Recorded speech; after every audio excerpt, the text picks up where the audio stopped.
Hi, this is Thomas with Believe in the Run. This is Robbe with Believe in the Run. And today we're talking about the Saucony Kinvara 14, Robbe. Wow, 14, we're well into middle school at this point.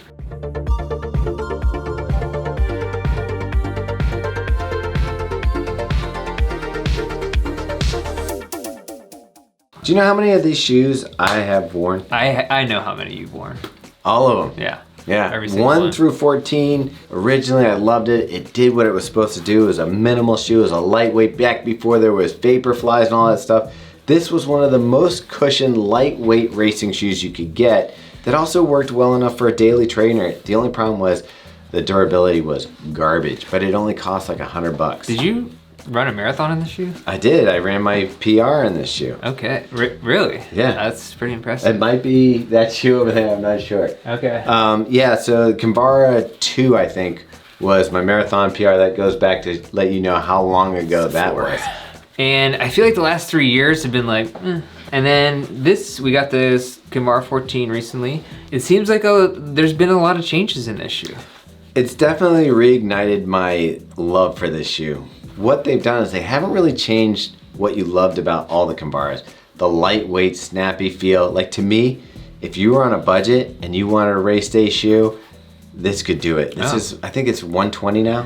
Yeah, a little bit more, but 120, yep. Yeah, and it really does everything you need it to do. You can train in the shoe. If I had a person come to me and they're like, I need one shoe that can do it all, this is a shoe you'd have to consider for training. I would say it would also depend on their weight. You probably want to be a lighter runner, quicker on your feet. So let's talk about the upper real quick. It looks like a lot different than last year's upper. It's almost like this just mesh, fishnet mesh. Now we've seen a similar design on the Endorphin Pro 3, so it looks very familiar. Maybe a little bit not quite as breathable, has like an inner booty in here. It is actually quite breathable. It feels really light on the foot. What I liked about the shoe overall is it's very much, it fits and has structure. It's like a sock almost. Gotcha. So it doesn't have a lot of like structure, even though it really does. You get the lockdown over the top. When Robbie's talking about this sock-like booty feel inside, it wraps all the way around the foot.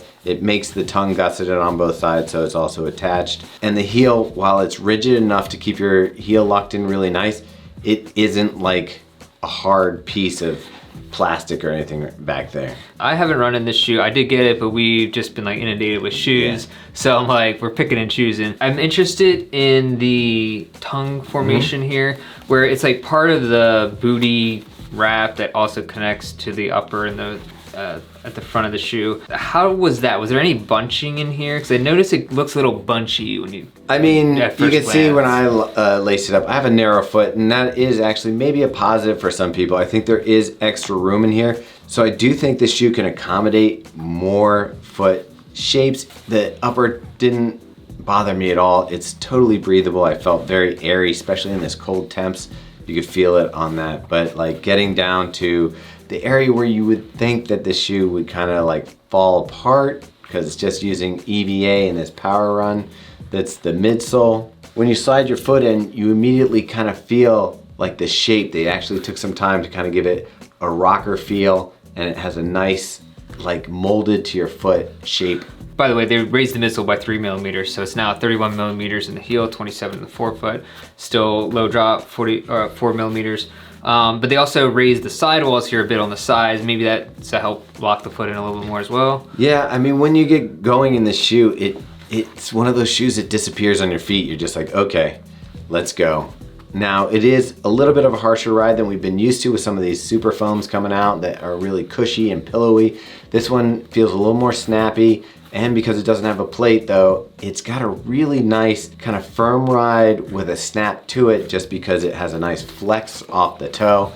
It goes back to more of a traditional shoe. I just found myself smiling when I ran in it just because it brought back those quick leg feelings that you had before we got into all of this like sponginess. Yeah. Which normally I would complain about, but in this shoe it works. I feel like it's starting to maybe come back around. Maybe we'll start being like, not so much like that we don't like the cushion shoes, it's more like it's nice to have this. I think that's what it is. I love all the cushion shoes, don't get me wrong. I love a nice squish and a pop and a bounce, but this is a fun experience to run in, like that shoe that just kind of connects you to the ground and you can feel the ground and you go through it. This is the stripped down Ride.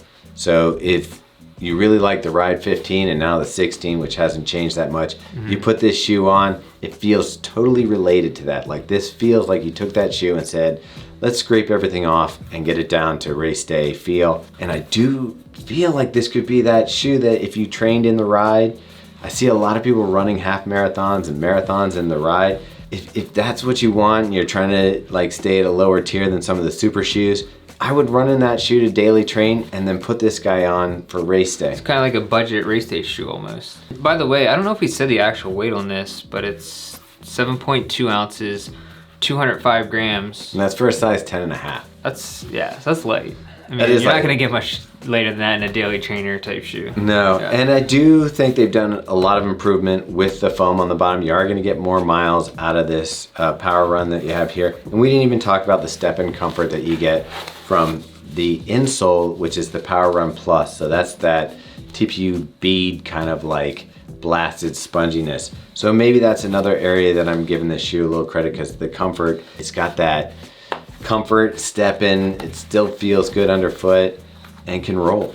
Yeah, and it looks like you got a couple pieces of hardened rubber here, kind of on the main contact points, but you know, it is exposed midsole, so I'm not sure how long it'll last overall. A dent that I put in this one just from running, but you're not compressing this foam too much because it's not gonna feel too much firmer. I mean, maybe it feels a little softer out of the box, and then you get some miles in it and it compresses down.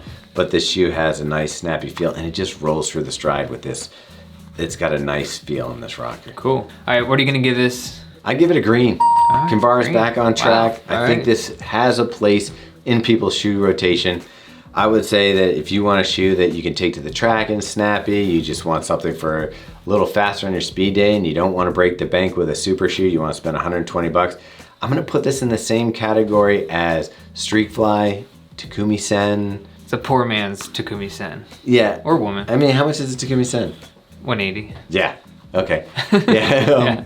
So the Takumi Sen, Streakfly, some of the other shoes that are up tempo that we talk about, I put this in there.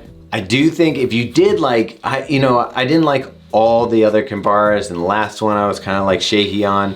If you did like it, I think you're gonna like this one even more. So this isn't like a departure from Kinvara. I think that this is just an enhanced version. If you like that version, you like some of the other ones before, this is an upgrade. The extra 3 millimeters gives you a little more cush underfoot. I think you're gonna dig it. Yeah, make sure you subscribe to us here, like this video. Yeah, leave a comment, ask us any questions about the shoe. Hopefully we'll get to it. And then just make sure you follow us on all our channels, Instagram. We have a new website rolling out here. It might even be live by the time we publish this video. Yeah. So yeah, check it out.